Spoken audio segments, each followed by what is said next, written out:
3 Aralık Dünya Engelliler Günü farkındalık çalışmaları kapsamında hem ülkemizde 81 ilinde hem de dünyanın çeşitli noktalarında bu tür bazı çalışmalar yapılıyor.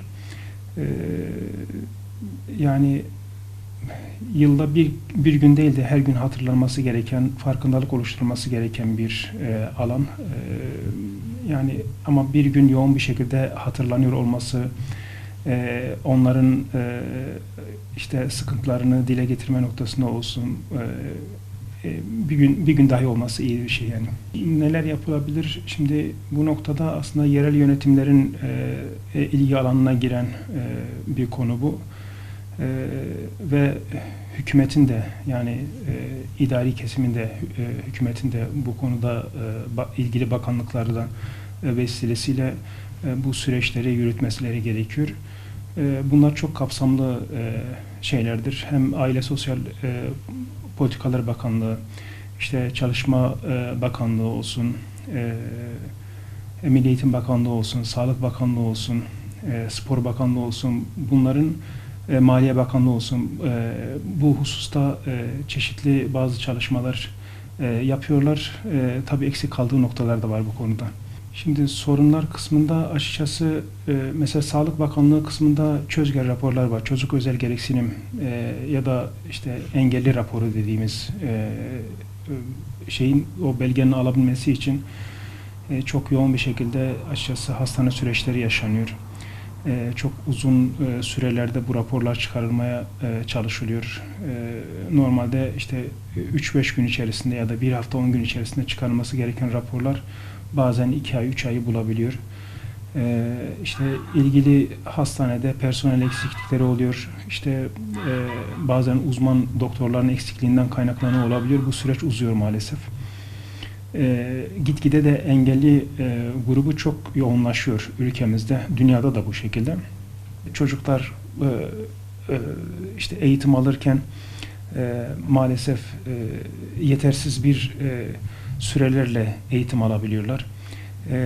İşte RAM raporlarıyla destek eğitim okullarında, rehabilitasyon merkezlerinde sadece ayda 8 saat eğitim almak zorunda kalıyorlar. Devlet okullarına geldiğimizde de özel eğitim alt sınıflarında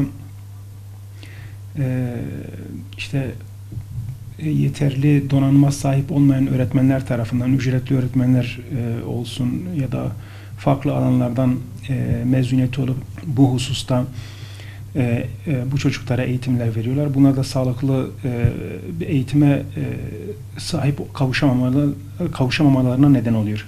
Özel eğitim ve rehabilitasyon merkezleri devlet okulları arasındaki. Şimdi burada rehabilitasyon merkezlerinde sadece haftada 2 saat eğitim alma ile ilgili bir prosedürü var. Bu da rehberlik araştırma merkezlerinden alınan raporlar vesilesiyle bu eğitim veriliyor. Bu devlet okullarında da özel eğitim alt sınıfı, özel eğitim uygulama okulları, özel eğitim anaokulu şeklinde bir dizi bazı şeyler var. Hani okullar var orada.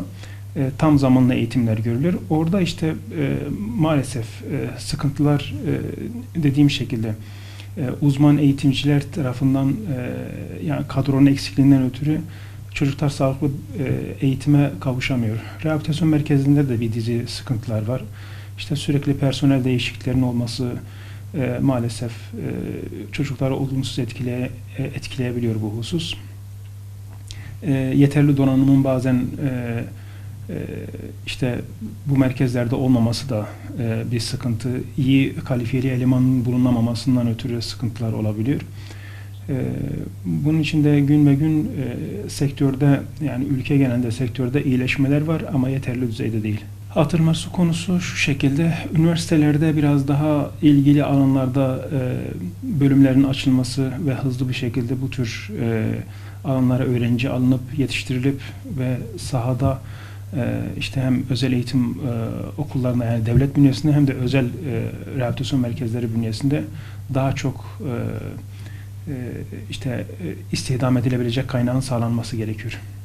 Şimdi toplumda eskiye nazaran tabii ki bazı değişiklikler var, bilinçlenmeler var. Bu da işte 3 Aralık Dünya Engelliler Günü, işte 2 Nisan işte Otizm Günü, ne bileyim Down Sendromlar Günü vesaire falan bu tür Engeller Haftası, Engelliler Ayı kapsamında hem yerelde hem uluslararası bazda bu tür günlerdeki yapılan çalışmalarla toplumda bilinçlenmeler arttı. Ama yeterli düzeyde değil tabii ki. Eskiden hiç kimse bu tür çocuklara, bu tür bireylere sahip çıkmıyordu. İşte hükümetin son 15-20 yılda yaptığı bazı çalışmalarla işte bakım maaşlarının verilmesi, engelli maaşlarının verilmesi, işte çözgel raporların çıkarılması, RAM raporlarının çıkarılmasıyla işte aileler tanınan haklarla vesilesiyle bu çocuklar biraz daha böyle toplumda değer kazanmaya başladı. Toplumda bu tür bireylere aslında hani acınacak birey değil de nasıl onun hayatını kolaylaştırabilirim noktasında biraz destek olmak gerekir. Şimdi özellikle hafif ve orta düzeyli engelli bireylerin, engel türü ne olursa olsun, bu bedensel de olabilir, zihinsel de olabilir, otizm de olabilir. Orta ve hafif düzeydeki bireylerde gelişmeler iyi noktalara gelebiliyor. Çocuğu topluma entegre etme konusunda, bireyi topluma entegre etme konusunda aşamalar kat edilebiliyor.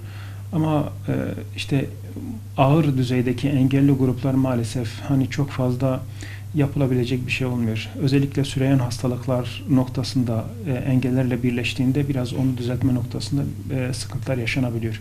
Tabii aile eğitimin içerisine girdiğinde bu süreç biraz daha farklı noktalara gelebiliyor.